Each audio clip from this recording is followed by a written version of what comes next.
Намский район посетила выездная комиссия во главе с председателем правительства Якутии Галиной Данчиковой. В ходе выезда были посещены такие объекты, как Намский дом-интернат для престарелых и инвалидов, строящийся сквер имени Ильи Егоровича Винокурова в селе Намцы, также в селе Графский берег детский сад, строящийся по программе республиканского движения добрых дел «Моя Якутия в 21 веке», ФАП по государственно-частному партнерству и школа на 165 мест в селе Партизан, строящаяся по инвестиционной программе.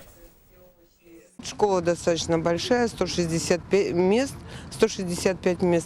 Для такого села школа очень хорошая. На сегодня работы идут, в общем-то, по графику. Есть небольшое отставание, но думаю, что объект в декабре месяце будет введен. Есть вопросы, остаются вопросы по благоустройству, которые, в общем-то, возможно, перенесутся на весенний период. И весной будут эти работы выполнять.